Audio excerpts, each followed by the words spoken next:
ਸਤਿ ਸ਼੍ਰੀ ਅਕਾਲ। ਲੋਕ ਰਾਣਾ ਚੈਨਲ ਪੰਜਾਬੀ ਦੇ ਪ੍ਰੋਗਰਾਮ ਖਬਰਾਂ ਟੌਪ ਦੀਆਂ ਦੇ ਵਿੱਚ ਸਾਰੇ ਹੀ ਦਰਸ਼ਕਾਂ ਨੂੰ ਜੀ ਆਇਆਂ। ਮੈਂ ਗੁਰਜਿੰਦਰ ਸਿੰਘ ਭੰਗੂ ਤੇ ਮੇਰੇ ਨਾਲ ਸੀਨੀਅਰ ਪੱਤਰਕਾਰ ਪਰਮਿੰਦਰ ਸਿੰਘ ਰਾਏਪੁਰ। ਪਰਮਿੰਦਰ ਜੀ ਜੀ ਆਇਆਂ। ਸਤਿ ਸ਼੍ਰੀ ਅਕਾਲ ਜੀ ਸਾਰਿਆਂ ਨੂੰ। ਧੰਨਵਾਦ ਗੁਰਜਿੰਦਰ ਜੀ। ਪਰਮਿੰਦਰ ਜੀ, ਸ਼ਹੀਦੀਆਂ ਦੇ ਦਿਨ ਚੱਲਦੇ ਨੇ। ਇਹਨਾਂ ਦਿਨਾਂ 'ਚ ਗੁਰੂ ਸਾਹਿਬ ਦਾ ਸਾਰਾ ਪਰਿਵਾਰ ਵਿਛੜ ਗਿਆ ਸੀ। ਅੱਜ ਵੀ 24 ਦਸੰਬਰ 10 ਪੋ ਵੱਡੇ ਸਾਹਿਬਜ਼ਾਦਿਆਂ ਦੀ ਜੋ ਸੰਸਕਾਰ ਸੀ ਬੀਬੀ ਹਰਸ਼ਰਨ ਕੌਰ ਉਹਨਾਂ ਨੇ ਕੀਤਾ ਸੀ ਉਹ ਜਾ ਕੇ। ਅਤੇ ਜੋ ਇਹ ਸ਼ਹੀਦਾਂ ਦੀ ਧਰਤੀ ਹੈ, ਪੰਜਾਬ ਗੁਰੂਆਂ ਦੀ ਧਰਤੀ ਹੈ। ਪਹਿਲਾਂ ਤਾਂ ਬੇਅਦਬੀ ਘਟਨਾਵਾਂ ਇਸ 'ਤੇ ਸਾਡੇ ਉਹ ਸਾਰੀਆਂ ਸਾਹਮਣੇ ਆਈਆਂ ਨੇ।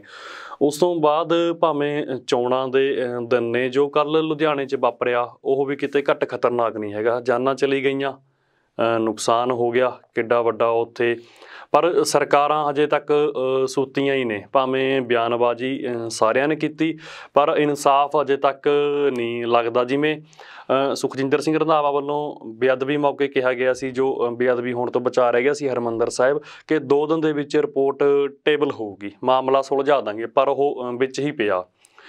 ਕਪੂਰਥਲਾ ਦੇ ਵਿੱਚ ਇੱਕ ਘਟਨਾ ਵਾਪਰੀ, ਉੱਥੇ ਵੀ ਉਹੋ ਜਿਹਾ ਹੀ ਕੁਛ ਹੋਇਆ। ਇੱਕ ਵਿਅਕਤੀ ਦਾ ਉਹ ਸਿੰਘਾਂ ਦੀ ਭਾਸ਼ਾ 'ਚ ਕਿ ਸੋਧਾ ਲਾ ਦਿੱਤਾ ਗਿਆ। CM ਚੰਨੀ ਦਾ ਇਸ 'ਤੇ ਬਿਆਨ ਕਿ ਦੋਸ਼ੀ ਫੜੇ ਜਾਣਗੇ, ਇਹ ਬੇਅਦਬੀ ਨਾਲ ਜੁੜਦਾ ਮਾਮਲਾ ਨਹੀਂ, ਇਹ ਕਤਲ ਦਾ ਮਾਮਲਾ। ਕਾਂਗਰਸ ਪਾਰਟੀ ਇੱਕ ਪਰਿਵਾਰ 'ਚ ਅਸੀਂ ਇੱਕ ਟਿਕਟ ਦੇਵਾਂਗੇ। ਨਵਜੋਤ ਸਿੰਘ ਸਿੱਧੂ ਨੇ ਬਸੀ ਪਠਾਣਾ 'ਚ ਚਰਨਜੀਤ ਸਿੰਘ ਚੰਨੀ ਦੇ ਖਿਲਾਫ ਆਪਾਂ ਕਹਿ ਸਕਦੇ ਹਾਂ ਕਿ ਉਹ ਜੋ ਉਹਨਾਂ ਦੇ ਬੋਲ ਸੀ ਉਹ CM ਦੇ ਖਿਲਾਫ ਸੀ।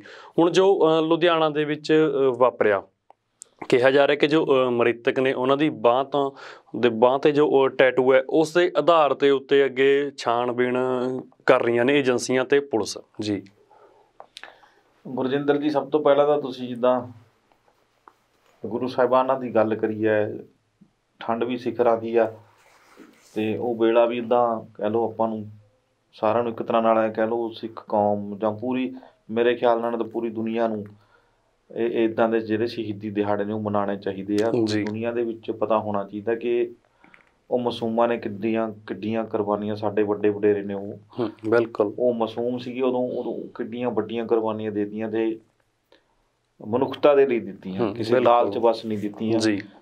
ਅਤੇ ਜੇ ਆਪਾਂ ਗੱਲ ਕਰੀਏ ਅੱਲਾ ਯਾਰ ਖਾਂ ਯੋਗੀ ਦੀ, ਅੱਲਾ ਯਾਰ ਖਾਂ ਯੋਗੀ ਨੇ ਲਿਖਿਆ ਹੈ, ਬਸ ਇੱਕ ਹਿੰਦ ਮੇਂ ਤੀਰਥ ਹੈ ਯਾਤਰਾ ਕੀ ਜੀ। ਬਿਲਕੁਲ ਉਹਨੇ ਮਤਲਬ ਕੁੱਲ ਸੰਸਾਰ, ਇਸ ਲਾਈਨ ਨੂੰ ਸਮਝਣ ਲਈ ਵੀ ਬੜੀ ਮਿਹਨਤ ਕਰਨੀ ਪੈਂਦੀ ਹੈ। ਲੋਕ ਇਕੱਲਾ ਐਂ ਕਹਿ ਦਿੰਦੇ ਕਿ ਹਿੰਦੁਸਤਾਨ ਦੇ ਵਿੱਚ ਇੱਕੋ ਹੀ ਤੀਰਥ ਹੈ, ਅੱਲਾ ਯਾਰ ਖਾਂ ਯੋਗੀ ਨੇ ਲਿਖਿਆ, ਨਹੀਂ, ਉਹ ਕਹਿੰਦਾ ਬਸ ਇੱਕ ਹਿੰਦ ਮੇਂ ਤੀਰਥ ਹੈ, ਯਾਨੀ ਕਿ ਪੂਰੀ ਸੰਸਾਰ, ਪੂਰੀ ਦੁਨੀਆ ਦੇ ਵਿੱਚ ਜੇ ਯਾਤਰਾ ਕਰਨ ਦੇ ਲਈ ਕੋਈ ਤੀਰਥ ਸਥਾਨ ਹੈ ਤਾਂ ਉਹ ਹਿੰਦੁਸਤਾਨ 'ਚ ਹੈ, ਹਿੰਦੁਸਤਾਨ 'ਚ ਹੈ। ਕਹਿੰਦਾ ਕਟਾਏ ਬਾਪ ਨੇ ਬੱਚੇ ਜਹਾਂ ਖੁਦਾ ਕੇ ਲੀਏ, ਕਹਿੰਦਾ ਜਿੱਥੇ ਪਿਓ ਨੇ ਉਹ ਛੋਟੇ ਛੋਟੇ ਮਾਸੂਮਾਂ ਦੀ ਸ਼ਹੀਦੀ ਦੇ ਦਿੱਤੀ। ਮਤਲਬ ਪੂਰੀ ਦੁਨੀਆ ਦੀ ਉਹਨੇ ਉਦਾਹਰਨ ਦਿੱਤੀ ਹੈ, ਨਾ ਕਿ ਕੇਵਲ ਇੱਕ ਦੇਸ਼ ਦੀ ਗੱਲ ਕਰਕੇ ਉਹਨੇ ਲਾਈਨ ਖਤਮ ਕਰੀ, ਨਹੀਂ। ਜੇ ਯਾਤਰਾ ਕਰਨੀ ਹੈ ਕਹਿੰਦਾ ਸੰਸਾਰ ਭਰ ਦੇ ਯਾਤਰਾ ਦੇ ਸਥਾਨ ਸਾਰੇ ਮਨਫੀ ਕਰ ਦਿਓ, ਇੱਕੋ ਸਥਾਨ ਹੈ, ਫਤਿਹਗੜ੍ਹ ਸਾਹਿਬ ਕਹਿ ਲਓ, ਚਮਕੌਰ ਸਾਹਿਬ ਕਹਿ ਲਓ, ਬਿਲਕੁਲ ਸ਼ਹੀਦੀਆਂ ਹੋਈਆਂ ਨੇ। ਅਤੇ ਉਹ ਉਹਨਾਂ ਦੀ ਕੁਰਬਾਨੀ ਨੂੰ ਯਾਦ ਕਰਕੇ ਸਾਰਿਆਂ ਨੂੰ ਅੱਜ ਸਿਰ ਜਿਹੜਾ ਹੈਗਾ ਸਿਜਦਾ ਕਰਨਾ ਚਾਹੀਦਾ, ਯਾਦ ਕਰਨਾ ਚਾਹੀਦਾ, ਖਾਸ ਕਰ ਪੰਜਾਬ ਦੇ ਲੋਕਾਂ ਨੂੰ, ਖਾਸ ਕਰ ਦੁਨੀਆ ਦੇ ਭਰ 'ਚ ਜਿੱਥੇ ਸਿੱਖ ਬੈਠੇ ਨੇ, ਗੁਰੂ ਗੋਬਿੰਦ ਸਿੰਘ ਨੂੰ ਮੰਨਣ ਵਾਲੇ, ਗੁਰੂ ਨਾਨਕ ਸਾਹਿਬ ਦੇ ਉਪਦੇਸ਼ ਨੂੰ ਮੰਨਣ ਵਾਲੇ, ਉਹਨਾਂ ਨੂੰ ਚਾਹੀਦਾ ਕਿ ਘੱਟੋ ਘੱਟ ਆਪਣੀਆਂ ਜ਼ਿੰਮੇਵਾਰੀਆਂ ਹੀ ਨਿਭਾ ਲੈਣ ਇਮਾਨਦਾਰੀ ਨਾਲ। ਬਿਲਕੁਲ ਉਹੀ ਬੜਾ ਆ, ਉਹੀ ਸਜਦਾ ਹੋ ਜਾਂਦਾ, ਉਹੀ ਸਿਜਦਾ ਹੋ ਜਾਂਦਾ। ਉਹਨਾਂ ਨੇ ਇਮਾਨਦਾਰੀ ਨਾਲ ਆਪਣੀਆਂ ਡਿਊਟੀਆਂ ਫਰਜ਼ ਨਿਭਾਏ ਨੇ, ਮਨੁੱਖਤਾ ਦੇ ਲਈ ਨਿਭਾਏ ਨੇ, ਅਤੇ ਸਾਨੂੰ ਵੀ ਮਨੁੱਖਤਾ ਦੇ ਲਈ ਆਪਣੀ ਜ਼ਿੰਮੇਵਾਰੀਆਂ ਇਮਾਨਦਾਰੀ ਨਾਲ ਨਿਭਾ ਲੈਣੀਆਂ ਜੀ। ਬਿਲਕੁਲ। ਸੋ ਗੱਲ ਕਰੀਏ, ਤੁਸੀਂ ਲੁਧਿਆਣਾ ਜਿਹੜਾ ਵਾਪਰਿਆ ਕਾਂਡ ਵਾਪਰਿਆ, ਉਹਦੇ ਉੱਤੇ ਪਤਾ ਹੀ ਹੈ ਸਾਰਿਆਂ ਨੂੰ ਕਿੱਦਾਂ ਦੀ ਘਟਨਾ ਵਾਪਰੀ ਹੈ ਲੁਧਿਆਣਾ ਦੇ ਵਿੱਚ। ਅਤੇ ਉਹ ਹੁਣ ਜਿਹੜੀ ਪਛਾਣ ਕਰਨ ਦੀ ਕੋਸ਼ਿਸ਼ ਕੀਤੀ ਜਾ ਰਹੀ ਹੈ, ਤਾਂ ਉੱਥੇ ਇੱਕ ਟੈਟੂ ਜਿਹੜਾ ਹੈਗਾ ਬਾਂਹ ਦੇ ਉੱਤੇ ਬਣਿਆ ਹੋਇਆ ਮਿਲਿਆ, ਜਿਹੜਾ ਬੰਦਾ ਕਿਹਾ ਜਾ ਰਿਹਾ ਹੈ, ਆਸ਼ੰਕਾ ਜਤਾਈ ਜਾ ਰਹੀ ਹੈ ਜਾਂ ਖਦਸ਼ਾ ਕਹਿ ਲਓ, ਫਿਲਹਾਲ ਉਹਦੀ ਪੱਕੀ ਤਰ੍ਹਾਂ ਨਾਲ ਪੁਸ਼ਟੀ ਕੋਈ ਨਹੀਂ ਕਰ ਰਿਹਾ ਕਿ ਉਹ ਬੰਦਾ ਮਨੁੱਖੀ ਬੰਬ ਦੇ ਤੌਰ 'ਤੇ ਸੀਗਾ ਜਾਂ ਕਹਿ ਲਓ ਅਸੈਂਬਲ ਕਰ ਰਿਹਾ ਸੀ ਉੱਥੇ ਬੰਬ, ਉਹ ਉੱਥੇ ਵਿਸਫੋਟ ਹੋ ਗਿਆ। ਤਾਂ ਉਹੀ ਬੋਡੀ ਹੈ ਜਿਹੜੀ, ਉਹਦੀ ਬੋਡੀ, ਡੈੱਡ ਬੋਡੀ ਮਿਲੀ ਹੈ, ਲਾਸ਼ ਮਿਲੀ ਹੈ। ਹੁਣ ਜਦੋਂ ਬੰਬ ਬਲਾਸਟ ਹੁੰਦਾ ਤਾਂ ਪਤਾ ਹੀ ਹੈ ਕਿਸ ਤਰ੍ਹਾਂ ਦੀ ਲਾਸ਼ ਹੋਊਗੀ, ਹੈ ਨਾ। ਬਿਲਕੁਲ।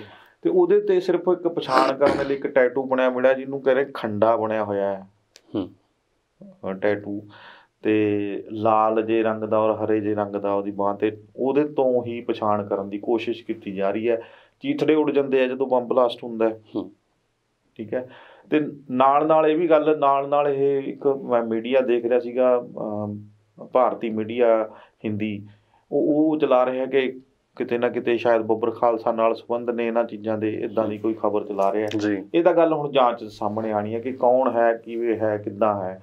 ਤੇ ਬਾਕੀ ਗੱਲ ਜੇ ਮੈਂ ਸਰਕਾਰ ਦੀ ਕਰਾਂ ਜਾਂ ਗ੍ਰਹਿ ਮੰਤਰੀ ਜਿਹੜੇ ਬੋਲਦੇ ਨੇ ਜਾਂ ਰੋਜ਼ ਬਿਆਨ ਤੇ ਬਿਆਨ ਦਿੰਦੇ ਨੇ, ਇੱਕ ਦੂਜੇ ਨੂੰ ਭੰਡਦੇ ਹੀ ਨਜ਼ਰ ਆਉਂਦੇ ਨੇ, ਉਹਨਾਂ ਦੀ ਕਾਰਗੁਜ਼ਾਰੀ ਤੇ ਬਿਆਨ ਦੇਵਾਂ, ਮੈਂ ਇਸ ਗੱਲ ਨੂੰ ਬੇਅਦਬੀ ਕਾਂਡ ਨਾਲ ਵੀ ਜੋੜ ਕੇ ਦੇਖਣਾ ਚਾਹੁੰਦਾ। ਕਾਂਡ ਨਾਲ ਕਹਿ ਲਓ, ਜਿਹੜਾ ਹੁਣ ਪਿੱਛੇ ਜੇ ਦਰਬਾਰ ਸਾਹਿਬ 'ਚ ਬੰਦਾ ਆਇਆ ਸੀਗਾ, ਉਹਦੀ ਅੱਜ ਤੱਕ ਪਛਾਣ ਨਹੀਂ ਹੋ ਸਕੀ। ਉਹਦੀ ਡੈਡ ਬੋਡੀ ਇੰਨੀ ਖਰਾਬ ਤਾਂ ਨਹੀਂ ਹੋਈ ਹੋਊਗੀ ਜੇ ਹਿਸਾਬ ਲਾਈਏ ਆਪਾਂ, ਜੋ ਬੰਬ ਬਲਾਸਟ ਦੇ ਵਿੱਚ ਹੋਈ ਆ। ਉਹ ਟੈਟੂ ਦੇ ਤੌਰ ਤੇ ਤੁਸੀਂ ਲੈ ਲਿਆ, ਇੱਕ ਟੈਟੂ ਦੇ ਤੌਰ ਤੇ ਤੁਸੀਂ ਅੱਗੇ ਸਿਗਨਲ ਵੀ ਦੇਣੇ ਸ਼ੁਰੂ ਕਰਤੇ ਕਿ ਆਹ ਬੰਦਾ ਹੋ ਸਕਦਾ, ਇੱਦਾਂ ਤਾਰ ਜੁੜੇ ਹੋ ਸਕਦੇ ਨੇ, ਮੀਡੀਆ 'ਚ ਗੱਲਾਂ ਵੀ ਆਉਣ ਲੱਗ ਗਈਆਂ ਨਾ। ਇੱਕ ਬੰਦੇ ਦੀ ਫੁੱਲ ਤੁਹਾਡੇ ਕੋਲ ਪੂਰੀ ਦੀ ਪੂਰੀ ਬੋਡੀ ਪਈ ਹੈ, ਸਾਬਤ ਸੂਰਤ ਪਈ ਹੈ, ਉਹਦੇ ਬਾਰੇ ਤੁਹਾਡੇ ਕੋਲ ਉਹਦੇ ਬਾਰੇ ਕੋਈ ਗੱਲ ਹੀ ਨਹੀਂ ਸਾਹਮਣੇ ਆ ਰਹੀ। ਉਹ ਕਿੱਥੇ ਤੁਹਾਡੀਆਂ ਜਾਂਚ ਏਜੰਸੀਆਂ ਕਿੱਥੇ ਨੇ, ਤੁਹਾਡੀ ਫੋਰਸ ਕੀ ਕਰ ਰਹੀ ਹੈ? ਸਿਰਫ ਤੁਹਾਨੂੰ ਹੀ ਉਹ ਸੁਰੱਖਿਆ ਦੇਣ ਵਾਸਤੇ ਆ, ਨਾ ਤਾਂ ਕੋਰਟਾਂ 'ਚ ਸੁਰੱਖਿਅਤ ਹੈ ਕੋਈ ਬੰਦਾ। ਬਿਲਕੁਲ, ਉੱਥੇ ਆਮ ਬੰਦੇ ਹੀ ਜਾ ਰਹੇ ਨੇ। ਕਿਹੜਾ ਕੋਰਟ ਕਿਹੜਾ ਜਾਂਦਾ, ਕਿਹੜਾ ਮੰਤਰੀ ਜਾਂਦਾ? ਪੂਰੀ ਦੀ ਪੂਰੀ ਸਿਕਿਉਰਿਟੀ ਅੱਗੇ ਤੱਕ ਜਾਂਦੀ ਹੈ, ਲੈ ਕੇ ਜਾਂਦੀ ਹੈ। ਕਿਹੜੇ ਆਮ ਬੰਦੇ ਜਿੱਥੇ ਜਾ ਰਹੇ ਨੇ ਉੱਥੇ ਬਲਾਸਟ ਹੁੰਦੇ ਨੇ, ਆਮ ਬੰਦੇ ਦਾ ਜਿੱਥੇ ਆਉਣਾ ਜਾਣਾ ਉੱਥੇ ਬੇਅਦਬੀਆਂ ਹੋ ਰਹੀਆਂ ਨੇ, ਠੀਕ ਹੈ। ਉਹ ਆਮ ਬੰਦਾ ਤਾਂ ਸੁਰੱਖਿਅਤ ਹੈ ਹੀ ਨਹੀਂ, ਤੇ ਉਲਟਾ ਦਾਅਵੇ ਕਰੀ ਜਾ ਰਹੇ ਆ ਅਸੀਂ ਜਾਂਚਾਂ ਕਰਾਂਗੇ, ਅਸੀਂ ਕਦੇ ਸਿੱਟ ਬਿਠਾ ਦਿੰਦੇ ਆ, ਕਦੇ ਟੀਮਾਂ ਬਣਾ ਦਿੰਦੇ ਆ। ਹੈਰਾਨੀ ਦੀ ਗੱਲ ਹੈ ਕਿ ਪੁਲਿਸ ਕਰ ਕੀ ਰਹੀ ਹੈ, ਕੀ ਕਰਵਾ ਰਹੇ ਨੇ ਪੁਲਿਸ ਤੋਂ ਇਹ? ਪੁਲਿਸ ਦਾ ਅਸਲੀ ਕੰਮ ਕੌਣ ਕਰ ਰਿਹਾ? ਪੁਲਿਸ ਦਾ ਕੰਮ ਕੌਣ ਕਰੂਗਾ? ਐਡੀਆਂ ਧਾੜਾਂ ਲਈ ਫਿਰਦੇ ਨੇ ਇਹ ਆਪਣੇ ਨਾਲ, ਆਪਣੀ ਸੁਰੱਖਿਆ ਦੇ ਲਈ, ਤੇ ਬਾਕੀਆਂ ਦੀ ਸੁਰੱਖਿਆ ਕੌਣ ਕਰੂਗਾ? ਬਿਲਕੁਲ, ਡਾਂਗਾ ਵੀ ਪੁਲਿਸ ਮਾਰ ਰਹੀ ਹੈ ਆਮ ਜਨਤਾ ਦੇ, ਤਾਂ ਜੇ ਡਾਂਗ ਮਾਰ ਰਹੀ ਹੈ ਉਹ ਵੀ ਪੁਲਿਸ ਮਾਰ ਰਹੀ ਹੈ। ਜੇ ਕੋਈ ਲਟੇਰਾ ਆ ਰਿਹਾ ਉਹ ਵੀ ਆਮ ਜਨਤਾ ਨੂੰ ਲੁੱਟ ਰਿਹਾ ਹੈ, ਤੇ ਜੇ ਕੋਈ ਪਰਚਾ ਦਰਜ ਹੋ ਰਿਹਾ ਆਮ ਜਨਤਾ ਤੇ ਹੋ ਰਿਹਾ। ਜੇ ਬੰਬ ਬਲਾਸਟ 'ਚ ਮਾਰੇ ਜਾ ਰਹੇ ਨੇ ਆਮ ਜਨਤਾ ਮਾਰੀ ਜਾ ਰਹੀ ਹੈ। ਜੇ ਬੇਅਦਬੀਆਂ ਦੇ ਵਿੱਚ ਕਤਲ ਕੇਸ ਦੇ ਦਰਜ ਹੋ ਰਹੇ ਨੇ ਉਹ ਵੀ ਆਮ ਜਨਤਾ ਦੇ ਹੋ ਰਹੇ ਨੇ। ਤੇ ਆਮ ਜਨਤਾ ਫਿਰ ਸਰਕਾਰਾਂ ਕਿਹਦੇ ਲਈ ਬਣਦੀਆਂ ਨੇ? ਸਰਕਾਰਾਂ ਕਿਹਦੇ ਲਈ ਤੁਸੀਂ ਵੋਟਾਂ ਮੰਗਣ ਆਉਂਦੇ ਹੋ? ਵੋਟਾਂ ਪਾਉਣ ਵਾਸਤੇ ਵੀ ਆਮ ਜਨਤਾ, ਕੁੱਟਣ ਦੁੱਟਣ ਨੂੰ, ਸਾਰਾ ਕੁਛ ਟੈਕਸ ਭਰਨ ਨੂੰ ਆਮ ਜਨਤਾ, ਬਿੱਲ ਭਰਨ ਨੂੰ ਆਮ ਜਨਤਾ। ਜੋ ਸਾਰਾ ਕੁਛ ਹੀ ਜਨਤਾ ਤੋਂ ਖੋਇਆ ਜਾ ਰਿਹਾ, ਡਾਕੇ ਮਾਰੇ ਜਾ ਰਹੇ ਨੇ, ਲੁੱਟਿਆ ਜਾ ਰਿਹਾ, ਤੇ ਗੱਲਾਂ ਕਰਦੇ ਨੇ ਅਸੀਂ ਕਿ ਮੈਂ ਜੋ ਕਹਿੰਦਾ ਉਹ ਕਰ ਰਹੇ। ਪਰਮਿੰਦਰ ਜੀ, ਇਹਦੇ 'ਚ ਤੁਸੀਂ ਨਾ ਸਿਕਿਉਰਿਟੀ ਦਾ ਜ਼ਿਕਰ ਕੀਤਾ, ਸਾਰੀ ਦਾ ਤਾਮਝਾਮ ਦਾ। ਆਪਾਂ ਨੇ ਉਸ ਦਿਨ ਵੀ ਗੱਲ ਕੀਤੀ ਸੀ ਕਿ ਦਰਬਾਰ ਸਾਹਿਬ ਉਹ ਵਿਅਕਤੀ ਆਪਣੇ ਨਾਲ ਕੋਈ ਇਹੋ ਜਿਹੀ ਸਮੱਗਰੀ ਵੀ ਲੈ ਕੇ ਜਾ ਸਕਦੇ ਜਿਹਦੇ ਨਾਲ ਕੋਈ ਵੱਡਾ ਨੁਕਸਾਨ ਹੋ ਜਾਂਦਾ, ਜਿਵੇਂ ਕੱਲ੍ਹ ਕੋਰਟ 'ਚ ਵਾਪਰਿਆ, ਕਿ ਉੱਦਾਂ ਦੀ ਫਿਰ ਉੱਥੇ ਕੋਈ ਸਕੈਨਰ ਜਾਂ ਸਿਕਿਉਰਿਟੀ ਤਾਂ ਹੁਣ ਤੱਕ ਨਹੀਂ ਪ੍ਰਬੰਧ ਕੀਤੇ ਗਏ ਨਾ ਉੱਥੇ। ਤਾਂ ਕੋਰਟਾਂ ਦੇ ਵਿੱਚ ਜੇ ਤੁਸੀਂ ਵਧੀਆ ਗੱਲ ਕੀਤੀ ਹੈ ਇਹ, ਜੇ ਤੁਸੀਂ ਦੇਖੋ ਵੀ ਉਹ ਸਮੱਗਰੀ ਅੰਦਰ ਕਿਵੇਂ ਚਲੀ ਗਈ, ਜਿਹੜੇ ਉਹ ਤੁਹਾਡੇ ਲਾਏ ਹੋਏ ਨੇ ਮੈਟਲ ਡਿਟੈਕਟਰ ਲਾਏ ਹੁੰਦੇ ਨੇ, ਹਾਲੇ ਬਸ ਚਗਾਠਾਂ ਹੀ ਖੜੀਆਂ ਹੋਈਆਂ ਕਰੀ ਜਾਂਦੀਆਂ। ਹਾਲਾਂਕਿ ਉੱਥੇ ਲਾਏ ਹੁੰਦੇ ਨੇ ਤੇ 2 ਪੁਲਿਸ ਵਾਲਿਆਂ ਦੀ ਡਿਊਟੀ ਵੀ ਹੁੰਦੀ ਹੈ ਐਂਟਰੀ ਤੇ, ਸਾਰਾ ਕੁਛ ਹੈਗਾ, ਪਰ ਅੰਦਰ ਕਿਵੇਂ ਚਲੀ ਗਈ ਇਹਦਾ ਛੱਡੋ ਗੱਲਾਂ। ਚਲੋ ਠੀਕ ਹੈ, ਮੰਨ ਲਿਆ ਜੱਜ ਸਾਹਿਬਾਨਾਂ ਵਾਸਤੇ ਕਿਤੇ ਮੈਟਲ ਡਿਟੈਕਟਰ ਕਿਤੇ ਕੰਮ ਕਰਦਾ ਹੋਊਗਾ, ਠੀਕ ਹੈ। ਜਦੋਂ ਜੈਮਰ ਲਾ ਦਿੰਦੇ CM ਆ ਗਏ ਜੀ, ਜੈਮਰ ਲੱਗ ਗਏ, ਮੋਬਾਇਲ ਤੱਕ ਨਹੀਂ ਚੱਲਦੇ, ਠੀਕ ਹੈ। ਇੱਕ ਤੇ ਦੂਜੀ ਗੱਲ, ਜੇਲ੍ਹਾਂ ਦੇ ਵਿੱਚ ਤੁਸੀਂ ਦੇਖੋ ਸਾਰਾ ਕੁਛ ਚਲਾ ਜਾਂਦਾ ਅੰਦਰ। ਬਿਲਕੁਲ, ਅੰਦਰੋਂ ਜੇਲ੍ਹਾਂ ਦੇ ਮੋਬਾਇਲ ਫੜੇ ਜਾਂਦੇ ਨੇ, SIM ਕਾਰਡ ਫੜੇ ਜਾਂਦੇ ਨੇ, ਅੰਦਰੋਂ ਫੇਸਬੁੱਕਾਂ ਚੱਲ ਰਹੀਆਂ ਨੇ, ਸੋਸ਼ਲ ਮੀਡੀਆ ਚੱਲ ਰਿਹਾ, ਵੀਡੀਓ ਬਣਾ ਬਾਹਰ ਆ ਰਹੀਆਂ ਨੇ, ਨਸ਼ਾ ਅੰਦਰ ਚਲਾ ਜਾਂਦਾ। ਫਿਰ ਸੁਰੱਖਿਆ ਕਿੱਥੇ ਹੈ? ਕੌਣ ਜਵਾਬ ਦਊਗਾ? ਸਰਕਾਰ, CM ਸਾਹਿਬ ਦੇਣਗੇ ਜਵਾਬ, ਜਾਂ ਗ੍ਰਹਿ ਮੰਤਰੀ ਦੇਣਗੇ? ਕਿਹਦਾ ਜ਼ਿੰਮਾ ਹੈ? ਪ੍ਰਧਾਨ ਸਾਹਿਬ ਦੇਣਗੇ। ਜਿਹੜੇ ਰੋਜ਼ ਦਮਗਜੇ ਮਾਰੀ ਜਾ ਰਹੇ ਨੇ ਸਟੇਜਾਂ ਤੇ ਖੜ ਕੇ, ਪਤਾ ਨਹੀਂ ਲੋਕ ਕਿਵੇਂ ਸੁਣੀ ਜਾਂਦੇ ਨੇ, ਸਵਾਲ ਹੀ ਨਹੀਂ ਕਰਦੇ ਇਹਨਾਂ ਨੂੰ। ਹੱਦ ਹੋ ਗਈ। ਤੁਹਾਡੇ ਪੁੱਤ ਧੀਆਂ ਮਰ ਰਹੇ ਨੇ, ਤੁਹਾਡੇ ਨਾਲ ਹੀ, ਤੁਹਾਡੇ ਤੋਂ ਹੀ ਵੋਟਾਂ ਲੈ ਕੇ ਇਹ ਰਾਜ ਕਰਦੇ ਨੇ, ਸੱਤਾ ਚਾਹੁੰਦੇ ਨੇ, ਤੁਹਾਡੇ ਤੇ ਹੀ ਡਾਂਗਾ ਭਰਾਉਂਦੇ ਨੇ। ਤੁਹਾਡੀ ਉਹ ਸੁਰੱਖਿਆ ਨਹੀਂ ਕਰ ਸਕਦੇ, ਤੁਹਾਡੀ ਉਹ ਰੱਖਿਆ ਨਹੀਂ ਕਰ ਸਕਦੇ, ਤੁਹਾਨੂੰ ਸੁਰੱਖਿਆ ਨਹੀਂ ਦੇ ਸਕਦੇ। ਕਿਸੇ ਪਾਸੇ ਸੁਰੱਖਿਅਤ ਨਹੀਂ ਹੈਗਾ ਪੰਜਾਬ ਦਾ ਕੋਈ ਬੰਦਾ, ਦੱਸ ਦਿਓ। ਬਿਲਕੁਲ, ਬੱਚੇ ਤੋਂ ਲੈ ਕੇ ਬਜ਼ੁਰਗ ਤੱਕ, ਨਾ ਤਾਂ ਸਿਹਤ ਪੱਖੋਂ ਸਹੂਲਤ ਹੈ ਕੋਈ, ਸੁਰੱਖਿਅਤ ਹੈ ਕੋਈ, ਕੋਈ ਪਤਾ ਨਹੀਂ। ਪਿੱਛੇ ਜੇ ਕਾਂਡ ਵਾਪਰਿਆ ਸੀ, ਅਗਨੀ ਕਾਂਡ ਹੀ ਹੋ ਗਿਆ ਸੀ, ਦੇਖ ਲਓ, ਛੋਟੇ ਛੋਟੇ ਨਵ ਜੰਮੇ ਬੱਚੇ। ਜੀ, ਰਜਿੰਦਰਾ ਚ ਵੀ ਬਿਲਕੁਲ। ਤੇ ਨਾ ਕੋਈ ਪ੍ਰੋਪਰ ਸੁਵਿਧਾਵਾਂ ਸਿਹਤ ਦੀਆਂ ਨੇ, ਨਵ ਜੰਮੇ ਬੱਚੇ ਲਈ ਨੇ, ਨਾ ਜੱਚਾ ਬੱਚਾ ਲਈ ਕਿਸੇ ਲਈ ਨੇ, ਨਾ ਹੀ ਬਜ਼ੁਰਗਾਂ ਲਈ ਨੇ, ਨਾ ਨੌਜਵਾਨਾਂ ਲਈ ਨੇ। ਕਿੱਥੇ ਸੁਰੱਖਿਅਤ ਹੈ? ਕੋਈ ਬੈਂਕ ਸੁਰੱਖਿਅਤ ਨਹੀਂ, ਕੋਈ ਰਾਹ ਜਾਂਦਾ ਰਾਹਗੀਰ ਸੁਰੱਖਿਅਤ ਨਹੀਂ। ਪੁਲਿਸ ਉਹ ਵੀ ਚਲਾਨ ਕੱਟਣ ਤੇ ਰੱਖੀ ਹੈ ਬਸ। ਪਰ ਕਿਸੇ ਦਫ਼ਤਰ ਚਲੇ ਜਾਓ, ਕਿਤੇ ਰਿਪੋਰਟ ਕਰਨ ਚਲੇ ਜਾਓ, 1 ਰੁਪਏ ਤੋਂ ਬਿਨਾਂ ਦੱਸੋ, ਤੁਹਾਡੀ ਜੇਬ ਖਾਲੀ ਕਰੇ ਤੋਂ ਬਿਨਾਂ ਦੱਸੋ ਕਿੱਥੇ ਕੰਮ ਹੋ ਜਾਂਦਾ ਹੈ। ਬਿਲਕੁਲ। ਫਿਰ ਇਹਨਾਂ ਨੂੰ ਪੁੱਛਦਾ ਹੀ ਨਹੀਂ ਕੋਈ। ਫਿਰ ਮਗਰ ਨਾਅਰੇ ਲਾਉਂਦੇ ਫਿਰ ਰਹੇ ਨੇ ਲੋਕ, ਦੇਖੋ ਜਿੰਦਾਬਾਦ। ਬਿਲਕੁਲ ਸਮਝ ਤੋਂ ਬਾਹਰ ਹੈ ਵੀ ਲੋਕਾਂ ਦੀ ਆਪਣੀ ਮੈਂਟੈਲਿਟੀ ਕੀ ਕਹਿ ਰਹੀ ਹੈ, ਕਿੱਥੇ ਤੱਕ ਮਾਨਸਿਕਤਾ ਗਿਰ ਚੁੱਕੀ ਹੈ, ਡੇਗ ਦਿੱਤੀ ਹੈ ਇਹਨਾਂ ਨੇ ਤੇ ਕਲਾਕਾਰਾਂ ਨੇ ਰਲ ਕੇ। ਮਤਲਬ ਸਿੱਧਾ ਕਹਿਣਾ, ਬਿਲਕੁਲ। ਇਹ ਦੋ ਬੰਦੇ, ਪੋਲੀਟੀਸ਼ੀਅਨ ਔਰ ਕਲਾਕਾਰ, ਇਹਨਾਂ ਨੇ ਪੰਜਾਬ ਦੀ ਨੌਜਵਾਨੀ ਦਾ ਬੇੜਾ ਗਰਕ ਕਰਤਾ। ਉਹ ਤਾਂ ਤੁਸੀਂ ਪੋਲੀਟੀਸ਼ੀਅਨ ਦੇ ਕਲਾਕਾਰਾਂ ਦੀ ਗੱਲ ਕਰ ਰਹੇ ਹੋ। ਪਿੱਛੇ ਜੇ ਰਾਜਾ ਵੜਿੰਗ ਵੱਲੋਂ ਸਿੱਧੂ ਮੂਸੇਵਾਲਾ ਤੇ ਅਫਸਾਨਾ ਖਾਨ ਲਾਏ ਗਏ ਸੀ, ਉੱਥੇ ਵੀ ਨਾ ਕਿ ਆਪਾਂ ਗੱਲ ਕਰ ਰਹੇ ਸੀ ਕਿ ਕਿਰਕਰੀ ਹੋਈ ਹੈ ਕਿ ਸ਼ਹੀਦੀ ਦਿਹਾੜਾ ਚੱਲਦਾ, ਇਹਨਾਂ ਨੂੰ ਰੈਲੀਆਂ ਤੇ ਕਲਾਕਾਰਾਂ ਦੀ ਪਈ ਹੈ। ਇਹਨਾਂ ਨੂੰ ਥੋੜਾ ਜਿਹਾ, ਇਹਨਾਂ ਨੂੰ ਤਾਂ ਰਾਜਨੀਤੀ ਹੁਣ ਆਉਣਾ ਹੈ ਅੱਗੇ, ਫਤਿਹਗੜ੍ਹ ਸਾਹਿਬ ਦਾ ਜੋੜ ਮੇਲ ਆਉਣਾ ਹੈ ਜੀ। ਦੇਖਿਓ ਤੁਸੀਂ, ਉੱਥੇ ਵੀ ਸਿਆਸੀ ਕਾਨਫਰੰਸਾਂ ਬਿਲਕੁਲ ਕਰਨ ਲੱਗ ਜਾਣਗੇ, ਦੇ ਦੋ ਮੌਕਾ ਸਭ ਉੱਥੇ ਜਾ ਕੇ।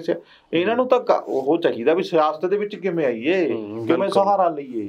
ਇਹਦਾ ਜੇ ਥੋੜਾ ਜਿਹਾ ਐ ਕਹਿ ਲਓ ਕਿ ਲੋਕ ਮਾੜਾ ਮੋਟਾ, ਚਲੋ 1% ਮੈਂ ਕਹਿ ਲਾ ਕਿ ਮਾੜੇ ਮੋਟੇ ਜਾਗਰੂਕ ਲੋਕ ਜਿਹੜੇ ਬੱਚੇ ਨੇ ਉਹ ਰੌਲਾ ਨਾ ਪਾਣ, ਤਾਂ ਉੱਥੇ ਵੀ ਨਚਾਉ ਡੀਜੇ ਲੱਗਣ ਲੱਗ ਗਏ ਸੀਗੇ। ਬਿਲਕੁਲ। ਫਤਿਹਗੜ੍ਹ ਸਾਹਿਬ ਲੱਗਣ ਨਹੀਂ ਲੱਗੇ ਸੀ, ਪਿੱਛੇ ਜੇ DC ਨੇ ਬੰਦ ਕੀਤੇ ਸੀ, ਡੀਜੇ ਲੱਗਣ ਲੱਗ ਗਏ ਸੀ। ਉਹ ਇਹਨਾਂ ਦੇ, ਇਹ ਤਾਂ ਉੱਥੇ ਵੀ ਕਲਾਕਾਰ ਲਾ ਦੇਣ। ਉਹ ਤਾਂ ਅਜੇ ਐਂ ਸ਼ੁਕਰ ਹੈ ਕਿ ਕਿਸਾਨੀ ਅੰਦੋਲਨ ਦੀ ਤੇ ਕਿਸਾਨਾਂ ਨੇ ਅਗਵਾਈ ਇਹਨਾਂ ਨੂੰ ਨਾ ਦੇਤੀ। ਨਹੀਂ, ਇਹ ਤਾਂ ਕਦੋਂ ਦੇ ਵੇਚ ਕੇ ਆ ਜਾਂਦੇ। ਜੇ ਕਿਸਾਨੀ ਅੰਦੋਲਨ ਦੀ ਅਗਵਾਈ ਇਹਨਾਂ ਦੇ ਹੱਥ ਆ ਜਾਂਦੀ ਹੈ ਤੇ ਕਦੋਂ ਦੇ ਵੇਚ ਜਾਂਦੇ ਹੁਣ ਨੂੰ ਅੰਦੋਲਨ ਨੂੰ। ਕਦੋਂ ਤੱਕ ਪਤਾ ਨਹੀਂ ਕਿੱਡੇ ਬਸ਼ਰਮ ਕਹਿ ਲਓ ਕਿ ਹੁੰਦਾ ਹੈ, ਇਹ ਹੱਦੋਂ ਉਹਨਾਂ ਤੋਂ ਵੀ ਪਰੇ ਚਲੇ ਜਾ ਚੁੱਕੇ ਆ। ਪਰ ਮੈਂ ਲੋਕਾਂ ਦੀ ਤੁਲਨਾ ਇਹਨਾਂ ਨਾਲ ਵੀ ਭੈੜੀ ਉਸ 'ਚ ਕਰ ਰਿਹਾ ਵੀ ਲੋਕ ਇਹਨਾਂ ਤੋਂ ਵੀ ਗਏ ਗੁਜ਼ਰੇ। ਉਹਨੂੰ ਜਮਾ ਹੀ ਨਹੀਂ ਪੁੱਛਦੇ ਹੀ ਨਹੀਂ ਹੈਗੇ, ਉਹਨਾਂ ਨੂੰ ਆਪਣੇ ਬੱਚਿਆਂ ਦਾ ਭਵਿੱਖ ਨਹੀਂ ਪਤਾ। ਨਾ ਮੁਲਾਜ਼ਮ ਪੁੱਛਦੇ ਨੇ। ਇਹ ਹੈਗਾ ਜ਼ਰੂਰ ਵੀ ਸੜਕਾਂ ਤੇ ਜ਼ਰੂਰ ਆ ਜਾਂਦੇ ਨੇ ਬਸ ਡਾਂਗਾ ਖਾਣ ਨੂੰ। ਵੀ ਤੁਸੀਂ ਜਦੋਂ ਤੁਹਾਡਾ ਮੌਕਾ ਹੈ, ਜਦੋਂ ਤੁਹਾਡੇ ਹੱਥ 'ਚ ਮੌਕਾ ਆਇਆ, ਜਦੋਂ ਤੁਹਾਡੇ ਪਾਲੇ 'ਚ ਗੇਂਦ, ਉਦੋਂ ਕਿਉਂ ਨਹੀਂ ਪੁੱਛਦੇ? ਉਦੋਂ ਦੱਸੋ ਇਹਨਾਂ ਨੂੰ ਵੀ ਡਾਂਗ ਮਾਰੀ ਦਾ ਇੱਥੇ ਵਸੂਲ ਹੁੰਦਾ, ਇੱਥੇ ਵਸੂਲਿਆ ਜਾਂਦਾ। ਜੇ ਡਾਂਗ ਵੱਜੀ ਸੀ ਮੇਰੇ, ਐਂ ਵਸੂਲਦੇ ਹਾਂ ਅਸੀਂ, ਇੱਧਰ ਆਓ ਹੁਣ। ਉਦੋਂ ਵਸੂਲੋ, ਉਹ ਤੁਹਾਡੇ ਹੱਥ 'ਚ ਪਾਵਰ ਉਦੋਂ ਆ। ਹਾਲਾਂਕਿ ਲੀਡਰ ਸਿਆਣੇ ਹੁੰਦੇ ਨੇ, ਕਾਫੀ ਸਿਆਣੇ ਹੁੰਦੇ ਨੇ। ਜਦੋਂ ਕਿਸਾਨੀ ਅੰਦੋਲਨ ਦੌਰਾਨ ਸਵਾਲ ਹੋਣ ਲੱਗ ਪਏ ਸੀ, ਉਦੋਂ ਲੀਡਰ ਆਪਣੇ ਘਰੇ ਬਹਿ ਗਏ ਸੀ ਟਿੱਕੇ। ਉਹਨਾਂ ਨੂੰ ਪਤਾ ਸੀ ਕਿ ਅੰਦੋਲਨ ਸਮਾਪਤ ਹੋਣ ਦੇ, ਲੋਕਾਂ ਨੇ ਫਿਰ ਭੁੱਲ ਜਾਣਾ। ਇਹ ਤਾਂ ਸਭ ਮੈਂ ਉਹੀ ਗੱਲ ਕਰਦਾ ਵੀ ਲੋਕ ਇਹਨਾਂ ਨੇ ਬੇੜਾ ਗਰਕ ਕਰਤਾ, ਲੋਕਾਂ ਦੀ ਸਮਝ ਤੋਂ ਪਰੇ ਦੀ ਗੱਲ ਕਰਤੀ। ਲੋਕਾਂ ਦੀ ਸਮਝ ਨਹੀਂ ਆਉਂਦੀ ਇਹ ਗੱਲ। ਇੰਨੇ ਕਹਿੰਦੇ ਗੰਦਲਾ ਕਰਤਾ ਇਹਨਾਂ ਨੇ ਮਾਹੌਲ। ਕੋਈ ਛੋਟੀ ਮੋਟੀ ਗੰਦੀ ਜੀ ਗੱਲ ਇਹਨਾਂ ਨੂੰ ਲੋਕਾਂ ਨੂੰ ਲੱਗਦੀ ਹੋਣੀ ਵੀਰ ਜੀ ਕਿਹੜੀ ਗੱਲ ਆ, ਕੋਈ ਗੱਲ ਨਹੀਂ। ਇਹ ਲੋਕ ਤਾਂ ਐਂ ਕਹਿ ਦਿੰਦੇ ਆ ਜਦੋਂ ਕਿਸੇ ਲੀਡਰ ਦਾ ਕੋਈ ਘਟਾਲਾ ਜਾਂ ਹਨਾ ਕੁਛ ਉਜਾਗਰ ਹੋ ਜੇ, ਉਹ ਮਾਨਸਿਕਤਾ ਹੀ ਬਣ ਗਈ ਜਾਂ ਕੋਈ ਹੋਰ ਕੋਈ ਕ੍ਰਾਈਮ ਨਾਲ ਜੁੜ ਜੇ, ਸਾਰੇ ਕਹਿੰਦੇ ਆ ਇਹ ਤਾਂ ਆਮ ਜੀ ਗੱਲ ਹੈ। ਆਮ ਜੀ ਗੱਲ ਹੈ। ਹੁਣ ਜਿਹੜਾ ਵਜੀਫਾ ਘਟਾਲਾ ਹੋਇਆ ਸੀ, ਰੌਲਾ ਬਥੇਰਾ ਪਿਆ। ਬਿਲਕੁਲ। ਕਿੱਥੇ ਹੈ? ਬਿਲਕੁਲ। ਵੱਡਾ ਕਿਹਾ ਜਾ ਰਿਹਾ ਸੀ 64,000 ਕਰੋੜ ਦਾ। ਕਿੱਥੇ ਹੈ ਦੱਸੋ? ਕੋਈ ਗੱਲ ਹੈ? ਕੋਈ ਸਿੱਧੂ ਕਰਦਾ ਗੱਲ? ਨਵਜੋਤ ਸਿੰਘ ਸਿੱਧੂ ਪੁੱਛੋ, ਲੋਕਾਂ ਨੂੰ ਪੁੱਛੋ ਪਹਿਲਾਂ ਵੀ ਤੁਸੀਂ ਦੇਖਿਆ ਕਿਸੇ ਸਟੇਜ ਤੇ ਸਿੱਧੂ, ਨਵਜੋਤ ਸਿੰਘ ਸਿੱਧੂ ਮੁੱਦੇ ਦੀ ਗੱਲ ਕਰਦਾ ਹੁਣ ਦੇਖਿਆ ਕਿਤੇ? ਉਦੋਂ ਮੁੱਦਿਆਂ ਦੀ ਗੱਲ ਹੁੰਦੀ ਸੀ, ਅੱਜ ਕਿੱਥੇ ਹੈ?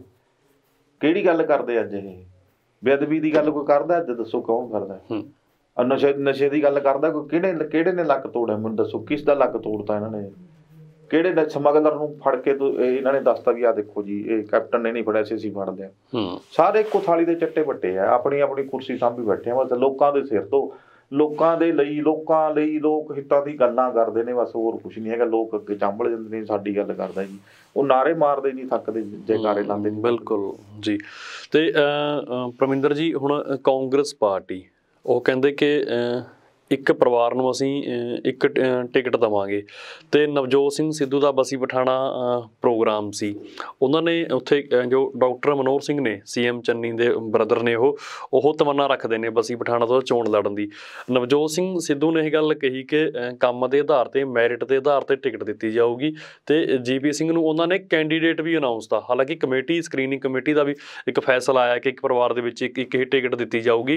ਯਾਨੀ ਕਿ CM ਚੰਨੀ ਦੇ ਉਲਟ ਜਾ ਕੇ ਜੋ ਖਾਨਾ ਜੰਗੀ ਆਪਸੀ ਉਹ ਵੀ ਬਾਹਰ ਆ ਰਹੀ ਹੈ ਹੁਣ ਖੁੱਲ੍ਹ ਕੇ। ਦੂਜੇ ਪਾਸੇ CM ਚੰਨੀ ਦਾ ਇੱਕ ਬਿਆਨ ਹੈ ਜੋ ਕਪੂਰਥਲੇ ਦੇ ਵਿੱਚ ਘਟਨਾ ਵਾਪਰੀ ਸੀ ਕਿ ਇਹ ਬੇਅਦਬੀ ਨਾਲ ਜੁੜਦਾ ਹੋਇਆ ਮਾਮਲਾ ਨਹੀਂ ਹੈਗਾ, ਇਹ ਕਤਲ ਨਾਲ ਜੁੜਦਾ ਹੋਇਆ ਮਾਮਲਾ, ਜੋ ਦੋਸ਼ੀ ਨੇ ਉਹ ਫੜੇ ਜਾਣਗੇ। ਦੇਖੋ, ਜਿਹੜੀ ਗੱਲ ਅਸੀਂ ਇੱਕ ਟਿਕਟ ਇੱਕ ਪਰਿਵਾਰ ਦੇ ਵਿੱਚ ਹੈ, ਉਹ ਤਾਂ ਪਹਿਲਾਂ ਦੀ ਗੱਲ ਚੱਲਦੀ ਆਉਂਦੀ ਹੈ। ਪਹਿਲਾਂ ਵੀ ਇਹੀ ਸੀਗੀ ਵੀ ਇੱਕ ਪਰਿਵਾਰ 'ਚ ਇੱਕ ਟਿਕਟ ਦਿੱਤੀ ਜਾਊਗੀ। ਉਹ ਜਿਹੜੀ ਹਾਈ ਕਮਾਂਡ ਨੇ ਸਕਰੀਨਿੰਗ ਕਮੇਟੀ ਬਣਾਈ ਹੈ, ਉਹਦੇ ਚੇਅਰਮੈਨ ਨੇ ਜਿਹੜੇ ਅਜੇ ਮੱਕਨ, ਉਹਨਾਂ ਨੇ ਬਿਆਨ ਦਿੱਤਾ ਹੈ। ਉਸ ਤੋਂ ਬਾਅਦ ਸਭ ਤੋਂ ਵੱਡੀ ਗੱਲ ਜਿਹੜੀ ਚੰਨੀ ਪਰਿਵਾਰ ਤੇ ਡਿੱਗੀ ਹੈ ਕਿ ਉਹਨਾਂ ਦੇ ਭਰਾ ਨੇ ਜਿਹੜੇ ਉੱਥੇ CM ਚੰਨੀ ਨੇ, ਜਿਹੜੇ ਉਹਨਾਂ ਦੇ ਭਰਾ ਬਸੀ ਪਠਾਣਾ ਤੋਂ ਲੜਨਾ ਚਾਹੁੰਦੇ ਸਰਗਰਮ ਰਹੇ ਆ। ਉਹ ਪਤਾ ਨਹੀਂ ਟਿਕਟ ਮਿਲਣੀ ਹੈ ਜਾਂ ਨਹੀਂ ਮਿਲਣੀ। ਬਟ ਜਿਹੜਾ ਨਵਜੋਤ ਸਿੰਘ ਸਿੱਧੂ ਦੀ ਗੱਲ ਹੈ, ਉਹ ਕੋਈ ਅਨਾਊਂਸਮੈਂਟ ਨਹੀਂ ਕਰ ਸਕਦੇ ਇੱਦਾਂ, ਉਹਨਾਂ ਕੋਲ ਕੋਈ ਪਾਵਰ ਹੀ ਨਹੀਂ ਇਹ। ਉਹ ਤਾਂ ਵੈਸੇ ਹੀ ਉਹੀ ਹਰ ਇੱਕ ਬੰਦੇ ਨੂੰ ਜਿਵੇਂ ਲੋਲੀਪੋਪ ਦਿੰਦੇ ਫਿਰਦੇ ਆ, ਇੱਧਰ ਕਦੇ ਉੱਧਰ ਭ੍ਰਮਣ ਕਰਦੇ ਫਿਰਦੇ ਆ। ਮੇਰੇ ਖਿਆਲ ਕੰਮਕਾਰ ਕੋਈ ਹੈ ਨਹੀਂ, ਪੈਸਾ ਵਾਧੂ ਆ। ਤੇ ਦੂਜੀ ਗੱਲ ਜਿਹੜੀ ਹੈ, ਜੇ ਹਾਈ ਕਮਾਂਡ ਦਾ ਫੈਸਲਾ ਤਾਂ ਉੱਥੇ ਤਾਂ ਕਿਸੇ ਦੀ ਨਹੀਂ ਚੱਲਣੀ। ਨੰਬਰ 2, ਜੇ ਇੱਦਾਂ ਦਾ ਫੈਸਲਾ ਆ ਜਾਂਦਾ ਹੈ ਤਾਂ ਜਿਹੜੇ ਲਾਲ ਸਿੰਘ ਵਰਗੇ, ਹੁਣ ਲਾਲ ਸਿੰਘ ਫਿਰ ਸਨੌਰ 'ਚ ਸਰਗਰਮ, ਬਿਲਕੁਲ ਠੀਕ ਹੈ, ਉਹਨਾਂ ਦਾ ਬੇਟਾ ਵੀ ਟਿਕਟ ਲੈਣ ਦਾ ਚਾਹ ਬਣਿਆ, ਬੀਬੀ ਰਜਿੰਦਰ ਕੌਰ ਭੱਠਲ, ਭਾਜਪਾ ਭਰਾ, ਇਹ ਸਾਰੇ ਕਿੱਧਰ ਜਾਣਗੇ? ਜਗਾੜ ਲਾ ਕੇ ਇਹ ਟਿਕਟਾਂ ਲੈ ਕੇ ਫਿਰ ਕੀ ਕਰਨਗੇ? ਫਿਰ ਕਿਹੜਾ ਰੂਲ, ਕਿਹੜਾ ਨਿਯਮ? ਫਿਰ ਤਾਂ ਜਿਹਦਾ ਜ਼ੋਰ ਹੈ, ਜਿਹਦੀ ਲਾਠੀ ਉਹਦੀ ਭੈਂਸ ਵਾਲਾ। ਬਿਲਕੁਲ ਜੀ। ਤੇ ਉਹ ਚੀਜ਼ ਚੱਲਦੀ ਹੈ। ਠੀਕ ਹੈ, ਇਹ ਤਾਂ ਹਾਈ ਕਮਾਂਡ ਨੇ ਦੇਖਣਾ ਹੈ। ਇਹ ਤਾਂ ਹੇਠਲੇ ਲੈਵਲ ਤੇ ਹੁੰਦਾ ਕਿ ਇੱਕ ਪਰਿਵਾਰ ਨੂੰ ਇੱਕ ਟਿਕਟ ਦੇ ਦੂਗੀ, ਹਾਈ ਕਮਾਂਡ ਨੇ ਦੇਖਣਾ। ਬਾਕੀ ਕਹਿੰਦੇ ਕਾਰਗੁਜ਼ਾਰੀ, ਕਿਹੜੀ ਕਾਰਗੁਜ਼ਾਰੀ ਦੀ ਗੱਲ ਕਰਦੇ ਨਵਜੋਤ ਸਿੰਘ? ਨਹੀਂ, ਪਿੱਛੇ ਜੀ 2017 ਚ ਵੀ ਸੀ ਕਾਂਗਰਸ ਦਾ ਇਹ ਕਿ ਇੱਕ ਬੰਦੇ ਨੂੰ ਇੱਕ ਟਿਕਟ ਦੇਵਾਂਗੇ, ਇੱਕ ਪਰਿਵਾਰ 'ਚ ਇੱਕ ਟਿਕਟ ਦੇਵਾਂਗੇ। ਤੇ ਕੈਪਟਨ ਅਮਰਿੰਦਰ ਖੁਦ ਇੱਕ ਵਿਅਕਤੀ 2 ਟਿਕਟਾਂ ਲੈ ਗਏ ਸੀ। ਉਹ ਉਹੀ ਗੱਲ ਹੈ ਕਿ ਜਿਹੜਾ ਤਕੜਾ ਉਹ ਲੈ ਜਾਂਦਾ। ਬਸ ਉੱਥੇ ਕਿਸੇ ਦੀ ਨਹੀਂ ਚੱਲਦੀ, ਉੱਥੇ ਤਾਂ ਜੁਗਾੜ ਚੱਲਦੇ ਨੇ, ਜਿਹੜੇ ਚੱਲਦਾ ਚੱਲੀ ਜਾਂਦਾ ਹੈ। ਉਹ ਜਿਹੜੀ ਕਾਰਗੁਜ਼ਾਰੀ ਦੀ ਗੱਲ ਕਰਦੇ ਨਵਜੋਤ ਸਿੰਘ ਸਿੱਧੂ, ਤਾਂ ਦੱਸਣ ਵੀ ਕਿਹੜੀ ਕਾਰਗੁਜ਼ਾਰੀ। ਪੰਜਾਬ 'ਚ ਇਹੋ ਜਿਹਾ ਕੀ ਬਦਲਦਾ? CM ਜ਼ਰੂਰ ਬਦਲ ਗਏ ਹੈ, ਟਰਮ 'ਚ 2 ਆ ਗਏ। ਬਿਲਕੁਲ 5 ਸਾਲਾਂ 'ਚ ਇੱਕੋ ਪਾਰਟੀ ਨੇ ਦੂਜਾ ਲਾਤਾ। ਤੇ ਇਹੀ ਬਹੁਤ ਵੱਡੀ ਕਾਰਗੁਜ਼ਾਰੀ ਹੈ। ਹੋਰ ਤਾਂ ਕੋਈ ਕਾਰਗੁਜ਼ਾਰੀ ਦਿਖਦੀ ਨਹੀਂ ਕਿਸੇ ਤਰੀਕੇ ਦੀ ਜੀ। ਬਾਕੀ ਆਉਣ ਤੋਂ ਸਮਾਂ ਇਹਨਾਂ ਦਾ ਤਾਂ ਆਪਣਾ ਅੰਦਰ ਉਨੀ ਕਲੇਸ਼ ਹੈ, ਇਹਨਾਂ ਉਹੀ ਨਹੀਂ ਮੁੱਕਦਾ। ਪੰਜਾਬ ਲਈ ਤਾਂ ਕੀ ਕੰਮ ਕਰਨੇ ਨੇ ਆਉਣ ਵਾਲੇ ਸਮੇਂ 'ਚ? ਦੇਖੋ 2022 ਦੇ ਵਿੱਚ ਹਰੀਸ਼ ਰਾਵਤ ਵੀ ਬੋਲ ਕੇ ਗਏ ਨੇ, ਮਨੀਸ਼ ਤਿਵਾੜੀ ਅਨੰਦਪੁਰ ਸਾਹਿਬ ਤੋਂ ਮੈਂਬਰ ਪਾਰਲੀਮੈਂਟ, ਉਹ ਵੀ ਬੋਲੇ ਨੇ। ਉਹਨੇ ਤਾਂ ਸਾਫ਼ ਹੀ ਕਹਿਤਾ ਮਨੀਸ਼ ਤਿਵਾੜੀ ਨੇ ਵੀ ਪਹਿਲਾਂ ਆਸਾਮ, ਫਿਰ ਪੰਜਾਬ, ਫਿਰ ਉੱਤਰਾਖੰਡ ਦੀ ਵਾਰੀ ਹੈਗੀ ਹੈ। ਹਰੀਸ਼ ਰਾਵਤ ਉੱਥੇ ਦੁਖੀ ਹੋ ਗਿਆ ਹੁਣ। ਪਹਿਲਾਂ ਇੱਥੇ ਉਹਨੂੰ ਪਤਾ, ਆਪਾਂ ਪਹਿਲਾਂ ਗੱਲ ਨਹੀਂ ਕੀਤੀ ਸੀ ਵੀ ਹਰੀਸ਼ ਰਾਵਤ ਪਹਿਲਾਂ ਬਿਆਨ ਦਿੰਦਾ, ਉਹਨੂੰ ਫਿਰ ਕੰਨ ਮਰੋੜ ਦਿੰਦੇ ਆ। ਉਹ ਫਿਰ ਜਦ ਪਿਛਲੇ ਪੈਰੀ ਆ ਜਾਂਦਾ ਵੀ ਹਾਂਜੀ ਬਿਲਕੁਲ ਯੂ ਟਰਨ ਮਾਰ ਕੇ ਦੂਜੇ ਪਾਸੇ ਹੋ ਜਾਂਦਾ। ਉਹ ਇੱਥੇ ਕਿਸੇ ਦੀ ਨਹੀਂ ਚੱਲਦੀ। ਜੋ ਸੋਨੀਆ ਪਰਿਵਾਰ ਨੇ ਕਹਿਤਾ ਬਸ ਉਹੀ। ਹਾਲਾਂਕਿ ਉੱਤਰਾਖੰਡ ਦੇ ਵਿੱਚ ਵੀ ਕੋਈ ਸਥਿਤੀ ਉੱਦਾਂ ਨਹੀਂ ਹੈਗੀ। 53 ਉੱਥੇ ਸੀਟਾਂ ਨੇ ਜੋ BJP ਕੋਲ ਨੇ, 2 ਉੱਥੇ ਕਾਂਗਰਸ ਨੇ ਸੀਟਾਂ। ਇਹਨਾਂ ਦੀ ਆਪਦੀ ਅੰਦਰੂਨੀ ਖੰਡ ਉਹੀ ਆ ਜਿਹੜਾ ਮੈਂ ਤੁਹਾਨੂੰ ਬਾਰ-ਬਾਰ ਕਹਿਣ ਦੀ ਕੋਸ਼ਿਸ਼ ਕਰ ਰਿਹਾ ਕਿ ਕੁਰਸੀ ਦੀ ਲੜਾਈ ਹੈ। ਕਾਂਗਰਸ ਕੁਰਸੀ ਦੀ ਲੜਾਈ ਹੈ ਬਸ। ਬਿਲਕੁਲ। ਇਹਨਾਂ ਤੋਂ ਪੰਜਾਬ ਕੋਈ ਹੋਰ ਸਟੇਟ ਹੁਣ ਅੱਜ ਦੀ ਡੇਟ 'ਚ ਕੋਈ ਸੋਚ ਨਹੀਂ ਸਕਦੀ ਕਿ ਭਲਾ ਕਰਵਾ ਸਕਦੀ ਹੈ। ਮੇਰੇ ਖਿਆਲ ਨਾਲ 10 ਦਿਨ ਕੋਈ ਕੰਮ ਲੋਕਾਂ ਲਈ, ਲੋਕ ਕੋਈ ਏਡੇ ਮੂਰਖ ਵੀ ਨਹੀਂ, ਸਗੋਂ ਬੁੱਧੀਜੀਵੀ ਲੋਕ ਨੇ, ਉਹ ਵੀ ਉੱਠ ਕੇ ਵੋਟ ਪਾਉਣਗੇ। ਕੋਈ ਕੰਮ ਦੀ ਕਾਰਗੁਜ਼ਾਰੀ ਦਾ ਕੋਈ ਲੇਖਾ ਜੋਖਾ ਤਾਂ ਦੇਣ ਵੀ ਆਹ ਦੇਖੋ ਅਸੀਂ ਕਰਤਾ, ਕੋਈ ਦੱਸਣ। ਪ੍ਰੈਸ ਕਾਨਫਰੰਸ ਕਰਕੇ ਭੱਜ ਜਾਂਦੇ ਆ, ਜਦੋਂ ਕੋਈ ਸਵਾਲ ਪੁੱਛਦਾ ਭੱਜ ਲੈਂਦੇ ਆ। ਬਿਲਕੁਲ ਨਹੀਂ, ਇਹਨਾਂ ਕੋਲ ਤਾਂ ਇੱਕ ਰਹਿ ਗਿਆ ਮਜੀਠੀਆ ਅੰਦਰ ਕਰਤਾ ਜੀ। ਮਜੀਠੀਆ ਅੰਦਰ ਕਰਨ ਨਾਲ ਪੰਜਾਬ ਦਾ ਕੀ ਭਲਾ ਹੋ ਗਿਆ? ਦੱਸਣ ਦਾ ਸਹੀ। ਜੇ ਤੁਸੀਂ ਮਜੀਠੀਏ ਦੇ ਪਰਚਾ ਦੇਤਾ, ਪੰਜਾਬ ਦਾ ਦੱਸੋ ਕੀ ਫਾਇਦਾ? ਕੀ ਫਾਇਦਾ ਦੱਸੋ? ਪੰਜਾਬ ਦੇ ਲੋਕਾਂ ਨੂੰ ਨਸ਼ਾ ਮਿਲਣਾ ਹਟ ਗਿਆ, ਬੰਦ ਹੋ ਗਿਆ, ਨਸ਼ੇ ਦੀ ਸਪਲਾਈ ਬੰਦ ਹੋ ਗਈ। ਉਹ ਹੀ ਬਸ ਆਪਣੀਆਂ ਨਿੱਜੀ ਕੀੜਾਂ ਕੱਢੀਆਂ ਨੇ, ਕੱਢੀ ਜਾਓ। ਅਸੀਂ ਇਹ ਨਹੀਂ ਕਹਿੰਦੇ ਕਿ ਕਿਉਂ ਕੀਤਾ, ਜਿਹੜਾ ਹੈਗਾ ਜੜ ਫੜੋ, ਸਾਰਾ ਬੰਦ ਕਰੋ, ਠੀਕ ਹੈ। ਨਹੀਂ, ਇਸ ਚੀਜ਼ ਦੀ ਹਾਮੀ ਆ ਕਿ ਇਨਕੁਆਰੀ ਜਾਂਚ ਹੋਵੇ, ਜਿਹੜਾ ਦੋਸ਼ੀ ਹੈ ਜਿਸ ਵੀ ਮਾਮਲੇ ਜਿਵੇਂ ਵੀ ਤਰ੍ਹਾਂ ਦਾ। ਇੱਕ ਪਾਸੇ ਤਾਂ ਨਵਜੋਤ ਸਿੰਘ ਸਿੱਧੂ ਰੌਲਾ ਪਾਈ ਜਾਂਦਾ ਕਿ ਰਿਪੋਰਟ ਨਹੀਂ ਖੋਲੀ ਕੈਪਟਨ ਨੇ। ਉਹ ਜੇ ਤੁਸੀਂ ਖੋਲੀ ਆ, ਤੁਸੀਂ ਜਨਤਕ ਕਿਉਂ ਨਹੀਂ ਕੀਤੀ? ਜੇ ਨਹੀਂ ਖੋਲੀ ਤੁਹਾਨੂੰ ਨਾ ਕਿਵੇਂ ਪਤਾ ਹੈ? ਨਾ ਦੇਖੋ, ਮੇਨ ਤਾਂ ਹੁੰਦਾ ਕਿ ਉਹ ਸੀਲਬੰਦ ਰਿਪੋਰਟ ਹੈ, ਜੇ ਤੁਸੀਂ ਪੜ੍ਹ ਕਿਵੇਂ ਲਈ, ਤੁਹਾਨੂੰ ਕੀ ਪਤਾ ਉਹਦੇ 'ਚ ਕਿਸ ਬੰਦੇ ਦਾ ਨਾਮ ਹੈ? ਬਿਲਕੁਲ ਉਹੀ ਤਾਂ ਕਹਿ ਰਹੇ ਵੀ ਇਹ ਤਾਂ ਆਪਣੀਆਂ ਨਿੱਜੀ ਕੀੜਾਂ ਕੱਢ ਰਹੇ ਨੇ। ਇਹਨਾਂ ਨੂੰ ਐ ਵੀ ਕੋਈ ਦੂਜੀ ਪਾਰਟੀ ਨਾ ਚਮਕ ਜੇ, ਦੂਜੀ ਪਾਰਟੀ ਅੱਗੇ ਨਾ ਆ ਜਾਏ। ਉਹ ਤਾਂ ਲੋਕਾਂ ਨੇ ਦੇਖਣਾ ਹੈ। ਲੋਕਾਂ ਨੂੰ ਤੁਸੀਂ ਇੰਨਾ ਮੂਰਖ ਬਣਾ ਨਹੀਂ ਸਕਦੇ। ਫਿਲਹਾਲ ਐਂ ਕਹਿ ਲਓ ਕਿ ਜੋ 2% ਮੰਨ ਲਓ ਕਿ ਹੁਣ ਕਿਸਾਨੀ ਅੰਦੋਲਨ 'ਚੋਂ ਜਿਹੜੇ ਲੋਕ ਮੁੜੇ ਨੇ, ਤਾਂ ਉਹਨਾਂ ਨੂੰ ਸੁਣ ਕੇ ਉੱਥੇ ਸਟੇਜਾਂ ਤੋਂ ਭਾਸ਼ਣ ਕੁਛ ਨਾ ਕੁਛ ਸਮਝ ਆ ਗਈ। ਬਿਲਕੁਲ। ਉਹ ਉਹਨਾਂ ਦੇ ਜਾ ਕੇ ਬੈਠੋ, ਉਹਨਾਂ ਦੇ ਸੱਥਾਂ 'ਚ ਤੁਹਾਨੂੰ ਤੁਹਾਡੇ ਕੰਨਾਂ 'ਚ ਧੂੰਆਂ ਨਾ ਕੱਢ ਦੇਣ ਉਹ ਰੱਖ ਕੇ, ਕੁਐਸਚਨ ਪੁੱਛ ਕੇ ਤੁਹਾਡੇ ਤੋਂ, ਤੁਸੀਂ ਦੇ ਦਿਓ ਜਵਾਬ ਉਹਨਾਂ ਲੋਕਾਂ ਦੇ। ਤੁਹਾਨੂੰ ਕੀ ਮਜੀਠੀਆ ਅੰਦਰ ਕਰਨ ਦੀ ਕੀ ਲੋੜ ਹੈ, ਜਾਂ ਕੇਜਰੀਵਾਲ ਨੂੰ ਭੰਡਣ ਦੀ ਕੀ ਲੋੜ ਹੈ, ਜਾਂ ਆਪਸ ਵਿੱਚ ਲੜਨ ਦੀ ਤੁਹਾਨੂੰ ਕਾਂਗਰਸ ਨੂੰ ਕੀ ਲੋੜ ਹੈ? ਬਿਲਕੁਲ। ਜਿਹੜਾ ਉਹਨਾਂ ਦੇ ਜਵਾਬ ਦੇਗਾ ਉਹ ਸੀਐਮ ਬਣੇ ਹੀ ਜਾਣਾ ਜੀ। ਸੀਐਮ ਚੰਦੀ ਨੇ ਦੂਜੀ ਗੱਲ ਵੀ ਕਹੀ ਹੈ ਕਿ ਜੋ ਕਪੂਰਥਲੇ ਦੇ ਵਿੱਚ ਵਾਪਰਿਆ, ਹਾਂ, ਉਹਦੇ ਵਿੱਚ ਇੱਕ ਕਹਿ ਲਓ ਕਿ ਉਹ ਕਹਿੰਦੇ ਉੱਥੇ ਪਰਚਾ ਦਰਜ ਹੋਊਗਾ, ਕਤਲ ਕੇਸ ਹੈ, ਕੋਈ ਐਸਾ ਸਬੂਤ ਨਹੀਂ ਮਿਲਿਆ ਕਿ ਜਿਹੜਾ ਬੇਅਦਬੀ ਕਰਨਾ ਬੜਾ ਲੱਗਦਾ ਹੋਵੇ। ਉੱਥੇ ਬੇਅਦਬੀ ਕਰਨ ਦਾ ਕੋਈ ਇੱਦਾਂ ਦਾ ਸਬੂਤ ਨਹੀਂ ਮਿਲਿਆ। ਬਾਕੀ ਲੋਕਾਂ ਦੇ ਉੱਤੇ ਪਰਚਾ ਦਰਜ ਹੋਊਗਾ, ਕਤਲ ਕੇਸ ਹੈ ਇਹ। ਹੁਣ ਕਤਲ ਕਿਉਂ ਹੋਇਆ ਇਹ ਕੁਛ ਨਹੀਂ ਦੱਸਿਆ ਫਿਲਹਾਲ। ਇਹ ਪਹਿਲੇ ਦਿਨੇ ਉਹ ਪਤਾ ਨਹੀਂ ਕਿਹਨਾਂ ਨੇ, ਗ੍ਰੰਥੀ ਨੇ ਜਾਂ ਉਹਦੇ ਮੁੰਡਿਆਂ ਨੇ ਕੋਈ ਇਸ ਤਰ੍ਹਾਂ ਦੇ ਬਿਆਨ ਵਗੈਰਾ ਦਿੱਤੇ ਹੋਣਗੇ, ਤੇ ਉਹ ਉਹਦੇ ਕਰਕੇ ਕਹਿੰਦੇ ਵੀ ਉਹਨਾਂ ਦੇ ਆਪਸ ਵਿੱਚ ਬਿਆਨ ਨਹੀਂ ਮਿਲੇ, ਕੋਈ ਇੱਦਾਂ ਦਾ ਸਬੂਤ ਨਹੀਂ ਮਿਲਿਆ ਜਿਹਦੇ ਕਰਕੇ ਲੱਗੇ ਕਿ ਬੇਅਦਬੀ ਕਰਨ ਆਇਆ ਸੀਗਾ, ਤੇ ਉਹਦੇ ਕਰਕੇ ਹੁਣ ਕਤਲ ਕੇਸ ਦਰਜ ਕਰਕੇ ਕਾਰਵਾਈ ਹੋਊਗੀ। ਕਰ ਸਕਦੇ ਸਰਕਾਰ ਹੈ ਜੀ। ਗੱਲ ਤਾਂ ਜਾਂਚ ਦੀ ਹੈ ਕਿ ਉਹ ਗੁਰਦੁਆਰਾ ਸਾਹਿਬ ਵਿੱਚ ਗਿਆ ਕਿਉਂ, ਕੌਣ ਸੀ ਬੰਦਾ, ਕੀ ਕਰਨ ਆਇਆ ਸੀ, ਉੱਥੇ ਛੇੜਛਾੜ ਹੋਈ ਜਾਂ ਨਹੀਂ ਹੋਈ, ਤੇ ਗ੍ਰੰਥੀ ਕਿਉਂ ਬੋਲ ਰਿਹਾ, ਜੇ ਬੋਲਿਆ ਕੁਛ ਤੇ ਆਪਾਂ ਇਹ ਤਾਂ ਨਹੀਂ ਕਹਿ ਸਕਦੇ ਕਿ ਗ੍ਰੰਥੀ ਸਿੰਘ ਨੂੰ ਨਹੀਂ ਦੱਬਿਆ ਜਾ ਸਕਦਾ ਜੀ। ਆਪਣੇ ਦੇ ਉੱਤੇ ਜੇ ਕੋਈ ਗੱਲ ਬਣਦੀ ਦੇਖਦਾ ਅਗਲਾ ਕੁਛ ਵੀ ਹੋ ਸਕਦਾ। ਇਹ ਗੱਲ ਮਤਲਬ ਸਾਰੇ ਪਾਸੇ ਠੀਕ ਹੈ। ਆਪਾਂ ਇਹ ਨਹੀਂ ਕਹਿ ਸਕਦੇ ਕਿ ਇਕੱਲੀ ਬੇਅਦਬੀ ਕਰਨੀ ਆਇਆ, ਹੋਰ ਵੀ ਬਥੇਰੇ ਪਹਿਲਾਂ ਵੀ 1-2 ਘਟਨਾਵਾਂ ਐਸੀਆਂ ਸਾਹਮਣੇ ਆਈਆਂ ਜਿੱਥੇ ਬੇਅਦਬੀ ਦਾ ਨਾਂ ਲੈ ਕੇ ਕੁੱਟਮਾਰ ਵੀ ਹੋਈ ਹੈ, ਬਟ ਮਾਮਲਾ ਕੁਛ ਹੋਰ ਨਿਕਲਿਆ। ਇਹ ਗੱਲ ਨਹੀਂ, ਗੱਲ ਹੈ ਅਸਲੀਅਤ ਸਾਹਮਣੇ ਨਾਲ ਲੈ ਕੇ ਆਓ ਵੀ ਆਹ ਗੱਲ ਸੀ। ਬਿਲਕੁਲ। ਇਹ ਤੱਥ ਨਿਕਲ ਕੇ ਸਾਰੇ ਸਾਹਮਣੇ ਨੇ, ਆਹ ਇਹਦੇ ਸਬੂਤ ਪਏ ਨੇ ਜੀ। ਲੋਕਾਂ ਨੂੰ ਤਾਂ ਚਾਹੀਦਾ ਨਾ ਸੱਚਾਈ। ਬਾਕੀ ਬੇਅਦਬੀਆਂ ਦਾ ਦਰਬਾਰ ਸਾਹਿਬ ਦੀ ਬੇਅਦਬੀ ਦੀ ਗੱਲ ਕਰਦੇ ਸੀ, 2 ਦਿਨਾਂ 'ਚ ਰਿਪੋਰਟ ਟੇਬਲ ਤੇ ਹੋਊਗੀ, ਕਿੱਥੇ ਹੈ ਰਿਪੋਰਟ? ਬਿਲਕੁਲ। ਹੁਣ ਤੱਕ ਉਸ ਬੰਦੇ ਦਾ ਹੀ ਨਹੀਂ ਪਤਾ ਲਾ ਸਕੀ ਪੁਲਿਸ, ਜਾਂ ਜਾਣਬੁੱਝ ਕੇ ਨਹੀਂ ਲਾਣ ਦੇ ਰਹੇ। ਕਾਰਨ ਤਾਂ ਹੈਗੇ ਨੇ ਨਾ, ਕਿ ਕਿੱਥੇ ਕਿਹੜੇ ਕਾਰਨ ਨੇ ਜਿਨ੍ਹਾਂ ਕਰਕੇ ਅੱਜ ਤੱਕ ਪਤਾ ਨਹੀਂ ਲੱਗ ਸਕਿਆ। ਐਸੀ ਕਿਹੜੀਆਂ ਟੈਕਨੀਕਸ ਨੇ ਜਿਹੜੀਆਂ ਬਾਹਰਲੇ ਲੋਕਾਂ 'ਚ ਨੇ ਜਾਂ ਪੰਜਾਬ ਤੋਂ ਬਾਹਰਲੇ ਸੂਬਿਆਂ ਕੋਲ ਨੇ, ਜਿਨ੍ਹਾਂ ਨੂੰ ਵਰਤ ਕੇ ਲੋਕ ਫੜੇ ਜਾ ਸਕਦੇ ਆ। ਸੀਐਮ ਚੰਨੀ ਵੱਲੋਂ ਇਹਨਾਂ ਘਟਨਾਵਾਂ ਨੂੰ ਜੋ ਲੁਧਿਆਣਾ 'ਚ ਵਾਪਰਿਆ ਤੇ ਜੋ ਬੇਅਦਬੀ ਵਾਲਾ ਵਾਪਰਿਆ, ਉਹਨੂੰ ਮਜੀਠੀਆ ਦੇ ਕੇਸ ਨਾਲ ਜੋੜ ਕੇ ਦੇਖਿਆ ਜਾ ਰਿਹਾ। ਦੇਖੋ ਸਰਕਾਰ ਦੀ ਨਲਾਇਕੀ ਸਭ ਤੋਂ ਵੱਡੀ ਹੈ ਨਾ। ਜੇ ਮਜੀਠੀਆ ਸਰਕਾਰ ਤੋਂ ਬਾਹਰ ਹੋ ਕੇ ਜਾਂ ਉਹਦੀ ਪਾਰਟੀ ਜਾਂ ਉਹਦੇ ਬੰਦੇ ਇਹੋ ਜਿਹਾ ਕੰਮ ਕਰ ਸਕਦੇ ਆ, ਸੋਚੋ ਨਾ, ਕੋਈ ਵੀ, ਚਾਹੇ ਬਸ ਲੁਧਿਆਣਾ ਕਾਂਡ ਹੈ ਚਾਹੇ ਕੁਛ ਹੈ, ਜੇ ਮਜੀਠੀਆ ਦੇ ਬੰਦੇ ਇੱਦਾਂ ਕਰ ਸਕਦੇ ਨੇ ਸਰਕਾਰ ਤੋਂ ਬਾਹਰ, ਕਿਉਂਕਿ ਮਸ਼ੀਨਰੀ ਸਰਕਾਰ ਦੇ ਅੰਡਰ ਹੁੰਦੀ ਹੈ, ਪ੍ਰਸ਼ਾਸਨ ਸਾਰਾ ਸਰਕਾਰ ਲਈ ਕੰਮ ਕਰ ਰਿਹਾ ਹੁੰਦਾ, ਫਿਰ ਸਰਕਾਰ ਦੀ ਨਾਕਾਮਯਾਬੀ ਹੈ, ਸਰਕਾਰ ਨਕੰਮੀ ਹੈ। ਫਿਰ ਇਹ ਤਾਂ ਸਿੱਧੇ ਤੌਰ ਤੇ ਆਪਣੇ ਆਪ ਲੈ ਰਹੇ ਨੇ, ਸਰਕਾਰ ਲਾਪਰਵਾਹ ਹੈ, ਸਰਕਾਰ ਦਾ ਕੰਟਰੋਲ ਹੈ ਨਹੀਂ ਕੋਈ। ਫਿਰ ਇਹਦਾ ਮਤਲਬ ਜੇ ਤੁਸੀਂ ਆਹ ਗੱਲ ਕਿਸੇ, ਇਹ ਮਤਲਬ ਐਂ ਕਹਿ ਲਓ ਕਿ ਦੋਸ਼ ਦੇ ਰਹੇ ਆ, ਆਪਣੀ ਨਲਾਇਕੀ ਲੁਕਾਉਣ ਵਾਸਤੇ ਇਹ ਦੋਸ਼ ਦੇ ਰਹੇ ਆ। ਪ੍ਰਸ਼ਾਸਨ ਤੁਹਾਡੇ ਅੰਡਰ ਹੈ, ਤੁਸੀਂ ਸੁਰੱਖਿਆ ਦਾ ਜ਼ਿੰਮਾ ਤੁਹਾਡੇ, ਗ੍ਰਹਿ ਮੰਤਰੀ ਤੁਹਾਡਾ, ਪ੍ਰਧਾਨ ਤੁਹਾਡਾ, ਸੀਐਮ ਤੁਹਾਡਾ, ਮੰਤਰੀ ਤੁਹਾਡੇ, ਡੀਜੀਪੀ ਤੁਹਾਡਾ, ਠੀਕ ਹੈ। ਫਿਰ ਸਾਰਾ ਕੁਝ ਕਰ ਮਜੀਠੀਆ ਗਿਆ, ਹੱਦ ਹੈ। ਕਿਵੇਂ ਕਰ ਗਿਆ ਲਿਆਓ ਸਾਹਮਣੇ, ਸਗੋਂ ਲੋਕ ਸਬਕ ਸਿਖਾਉਣ, ਜੋੜ ਕੇ ਦੇਖਦਾ। ਉਹ ਆਪਣੇ ਵੱਲੋਂ ਬਸ ਜੋਣਾ ਨੇੜੇ ਨੇ, ਬਿਆਨਬਾਜ਼ੀਆਂ ਨੇ, ਇੱਕ ਦੂਜੇ ਦੀਆਂ ਪਾਰਟੀ ਵਿਰੋਧੀ ਹੁੰਦੀਆਂ ਨੇ, ਉਹ ਕਰੀ ਜਾ ਰਹੀਆਂ ਨੇ, ਹੋਰ ਕੋਈ ਰੌਲਾ ਨਹੀਂ। ਉਹ ਜਿਵੇਂ ਰਾਜਨੀਤੀ 'ਚ ਸ਼ਬਦ ਹੁੰਦਾ ਕਿ ਕਰੈਕਟਰ ਅਸੈਸੀਨੇਟ ਕਰਨਾ, ਕਿਰਦਾਰ ਦੀ ਕੁਸ਼ੀ ਕਰ ਦੋ। ਜਿਵੇਂ ਰਾਹੁਲ ਗਾਂਧੀ, ਉਹਨਾਂ ਨੂੰ ਨਾ ਇਸ ਗੱਲ ਤੇ ਹੀਣ ਭਾਵਨਾ ਦਾ ਸ਼ਿਕਾਰ ਕਰਾਇਆ ਜਾਂਦਾ, ਪੱਪੂ ਸ਼ਬਦ ਵਰਤ ਕੇ। ਉਹਨਾਂ ਨੂੰ ਆਪੇ ਲੱਗਦਾ ਕਿ ਯਾਰ ਮੈਂ ਨਹੀਂ ਲੀਡ ਕਰ ਸਕਦਾ। ਇਹ ਹੁੰਦਾ ਕਿ ਵੀ ਤੁਸੀਂ ਕਿਰਦਾਰ ਦੀ ਕੁਸ਼ੀ ਕਰ ਦਿਓ ਬਿਆਨਬਾਜ਼ੀਆਂ ਦੇ ਰਾਹੀਂ।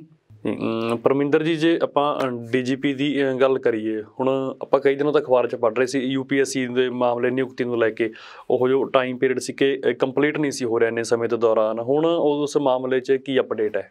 ਉਹਦੇ ਵਿੱਚ ਦੇਖੋ UPSC ਨੇ ਸਾਫ਼ ਕਰਦਾ, ਜਿਹੜਾ ਪੰਜਾਬ ਸਰਕਾਰ ਨੇ ਪੱਤਰ ਲਿਖਿਆ ਸੀ ਜੀ,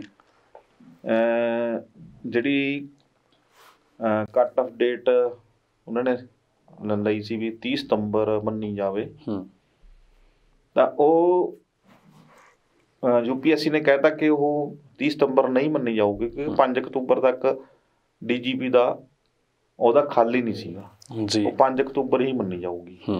ਤੇ ਉਹ ਦੇਖੋ ਤੁਸੀਂ ਵੀ ਆਪਣੇ ਫਾਇਦੇ ਲਈ ਜਾਂ ਆਪਣੇ ਬੰਦਿਆਂ ਨੂੰ ਸੈੱਟ ਕਰਨ ਵਾਸਤੇ, ਚਾਹੇ ਨਵਜੋਤ ਸਿੰਘ ਸਿੱਧੂ ਆ, ਹੁਣ ਇਸ ਗੱਲ ਦਾ ਜਵਾਬ ਦੇਣ, ਨਵਜੋਤ ਸਿੰਘ ਸਿੱਧੂ ਦੇਣ ਇਸ ਗੱਲ ਦਾ ਜਵਾਬ, ਚਾਹੇ ਚੰਨੀ ਨੇ ਚਾਹੇ ਰੰਧਾਵਾ ਸਾਹਿਬ ਨੇ, ਇਹ ਤਾਂ ਲੋਕਾਂ ਦੇ ਹੀ ਚੁਣੇ ਹੋਏ ਨੇ, ਐਵੇਂ ਦਾ ਬਿਲਕੁਲ ਲੋਕਾਂ ਦੇ ਸਵਾਲਾਂ ਜਵਾਬ ਦੇਣੇ ਚਾਹੀਦੇ ਆ। ਤੇ ਇਸ ਗੱਲ ਦਾ ਜਵਾਬ ਦੇਣ ਵੀ ਇਹ ਤੁਸੀਂ ਕਿਵੇਂ ਕਹਿ ਰਹੇ ਹੋਗੇ 30 ਸਤੰਬਰ ਹੋਣੀ ਚਾਹੀਦੀ ਆ, ਜਦੋਂ ਅਹੁਦਾ ਹੀ ਖਾਲੀ ਨਹੀਂ ਉਸ ਟਾਈਮ। ਦਿਨਕਰ ਗੁਪਤਾ ਕਹਿੰਦੇ ਉਸ ਟਾਈਮ ਬਿਰਾਜਮਾਨ ਹੈ ਆਪਣੇ ਅਹੁਦੇ ਤੇ। ਇਹ ਲੈਟਰ ਕਿਹੜੇ ਬਿਹਾਫ ਤੇ ਲਿਖ ਰਹੇ ਨੇ? ਆਪਣੇ ਬੰਦਿਆਂ ਨੂੰ ਫਾਇਦਾ ਦੇਣ ਲਈ ਦਾ ਮਤਲਬ ਤਾਂ ਸਿੱਧੀ ਗੱਲ ਹੋ ਗਈ ਨਾ, ਕਿ ਸਿਰਫ ਤੁਹਾਡੇ ਆਪਣੇ ਬੰਦੇ ਨੇ, ਜਿਹੜੇ ਤੁਹਾਡੇ ਬੰਦੇ ਨੇ, ਉਹਨਾਂ ਨੂੰ ਤੁਸੀਂ ਸਾਰਾ ਕੁਝ ਕਰਨ ਦੇ ਲਈ ਇੱਦਾਂ ਦੇ ਫਾਇਦੇ। ਉਹ UPSC ਨੇ ਲੈਟਰ ਕਹਿੰਦੇ ਨਹੀਂ ਹੋ ਸਕਦਾ, ਇਹ 5 ਅਕਤੂਬਰ ਮੰਨੀ ਜਾਊਗੀ। ਹੁਣ ਉਹ DGP ਜਿਹੜੇ ਨਵੇਂ ਸਿਧਾਰਥ ਚੱਟੋਪਾਧਿਆਏ ਨਿਯੁਕਤ ਕੀਤੇ ਸੀ, ਉਹਨਾਂ ਦੀ ਨਿਯੁਕਤੀ ਤੇ ਵੀ ਹੁਣ ਤਲਵਾਰ ਲਟਕ ਗਈ, ਕਿਉਂਕਿ ਸੁਪਰੀਮ ਕੋਰਟ ਦੀਆਂ ਹਦਾਇਤਾਂ ਨੇ ਕਿ ਜੇ DGP ਲੱਗਣਾ ਤਾਂ 6 ਮਹੀਨੇ ਦਾ ਕਾਰਜਕਾਲ ਹੋਣਾ ਚਾਹੀਦਾ। ਜੇ 5 ਨਵੰਬਰ ਡੇਟ ਨਾ 5 ਅਕਤੂਬਰ ਮੰਨੀ ਜਾਂਦੀ ਹੈ ਡੇਟ, ਤਾਂ ਉਹ 5 ਅਕਤੂਬਰ ਤੋਂ ਲੈ ਕੇ 31 ਮਾਰਚ 2022 ਨੂੰ ਚੱਟੋਪਾਧਿਆਏ ਨੇ ਰਿਟਾਇਰ ਹੋਣਾ ਹੈ, ਤੇ 6 ਮਹੀਨੇ ਦਾ ਕਾਰਜਕਾਲ ਬਣਦਾ ਨਹੀਂ। ਬਿਲਕੁਲ ਇਹਨਾਂ ਦਾ ਨਾਂ ਹੀ ਨਹੀਂ ਪੈਨਲ 'ਚ ਆਉਣਾ, ਇਹਦਾ ਮਤਲਬ DGP ਦੀ ਨਿਯੁਕਤੀ ਤੇ ਵੀ ਤਲਵਾਰ ਲਟਕ ਗਈ। ਪਰ ਸਰਕਾਰ ਉਹਦੇ ਉਲਟ ਜਾ ਕੇ ਕਹਿੰਦੀ ਕਿ 30 ਸਤੰਬਰ ਮੰਨੋ। ਤੇ ਹੁਣ ਦੇਖੋ ਵੀ ਤੁਸੀਂ, ਇੱਕ ਪਾਸੇ ਕਹਿੰਦੇ ਜੀ ਪਾਰਦਰਸ਼ੀ, ਲੋਕ ਹਿੱਤਾਂ ਦੀ, ਲੋਕਾਂ ਦੀ ਗੱਲ ਕਰਨ ਵਾਲੀ, ਪੰਜਾਬ ਦੇ ਲੋਕਾਂ ਨੂੰ ਗੁੰਮਰਾਹ ਨਹੀਂ ਕਰ ਸਕਦਾ ਨਵਜੋਤ ਸਿੰਘ ਸਿੱਧੂ ਬਿਆਨ, ਗੁੰਮਰਾਹ ਹੀ ਹੈ, ਹੋਰ ਕੀ ਹੈ। ਸ਼ਰੇਆਮ ਤਾਂ ਲੈਟਰਾਂ ਲਿਖੀ ਜਾਂਦੀ ਬਿਲਕੁਲ ਆਪਣਾ DGP ਲਵਾਉਣ ਵਾਸਤੇ। ਕਿੰਨਾ ਪ੍ਰੈਸ਼ਰਾਈਜ਼ ਕੀਤਾ ਗਿਆ। ਬਾਕੀ ਜਿਹੜੇ ਬੰਦੇ ਨੇ DGP ਦੇ ਲੱਗਣ ਦੇ ਹੱਕਦਾਰ ਬੰਦੇ ਨੇ, ਸਹੀ ਮਾਇਨੇ 'ਚ ਇਮਾਨਦਾਰ ਬੰਦੇ ਕਹਿ ਲਓ, ਜਿਹੜੇ ਵਿਚਾਰੇ ਚੁੱਪ ਬੈਠ ਕੇ ਤਮਾਸ਼ਾ ਦੇਖਦੇ ਨੇ, ਉਹਨਾਂ ਨੂੰ ਕਮਾਂਡ ਦੇ ਕੇ ਦੇਖੋ ਨਾ। ਬਿਲਕੁਲ ਤੁਸੀਂ ਨਿਯਮਾਂ ਤੋਂ ਪਰੇ ਜਾ ਕੇ ਇੱਕ ਬੰਦੇ ਨੂੰ ਆਪਣਾ ਫਿੱਟ ਕਰਨ ਵਾਸਤੇ, ਬੰਦਾ ਫਿੱਟ ਕਰਨ ਵਾਸਤੇ ਤੁਸੀਂ ਨਿਯਮਾਂ ਨੂੰ ਛਿੱਕੇ ਟੰਗ ਰਹੇ ਹੋ, ਉੱਪਰੋਂ ਪਾਰਦਰਸ਼ੀ ਸਰਕਾਰ ਦਾ ਹੋਕਾ ਦੇ ਰਹੇ ਹੋ। ਮੇਰੇ ਖਿਆਲ ਨਾਲ ਤਾਂ ਕਿੱਡੀ ਧੋਖੇ ਵਾਲੀ ਗੱਲ ਹੈ ਲੋਕਾਂ ਨਾਲ। ਯਾਰ ਉਸ ਸੰਗਠਨ 'ਚ ਜਿਸ ਤੇ ਪੂਰਾ ਦੇਸ਼ ਚੱਲਦਾ ਹੈ, ਸੂਬੇ ਦੀ ਪੂਰੀ ਸਿਕਿਉਰਿਟੀ ਆ ਬੇਸਡ ਹੈ। ਬਿਲਕੁਲ ਨਹੀਂ, ਜੇ ਆਪਾਂ UPSC ਦੇ ਉਹ ਵੀ ਕੰਡੀਸ਼ਨਾਂ ਦੀ ਗੱਲ ਕਰੀਏ, ਉੱਥੇ ਵੀ ਕੰਡੀਸ਼ਨਾਂ ਦੀ ਗੱਲ ਕਰ ਲਓ, ਲੈਟਰ ਲਿਖਿਆ ਜਾ ਰਿਹਾ ਹੋਵੇ ਮੰਨਿਆ ਜਾਵੇ ਜੀ 30 ਸਤੰਬਰ, ਕਿਵੇਂ ਮੰਨਿਆ ਜਾਵੇ ਦੱਸੋ? ਬਿਲਕੁਲ ਜੇ ਸਰਕਾਰ ਦਬਾਅ ਪਾਉਣਾ ਚਾਹੁੰਦੀ ਹੈ, ਦਬਾਅ ਪਾ ਕੇ ਬਣਾਉਣਾ ਚਾਹੁੰਦੀ ਹੈ, ਆਪਣੇ ਬੰਦੇ ਤਾਂ DGP ਬਣਾਉਣਾ ਚਾਹੁੰਦੀ ਹੈ।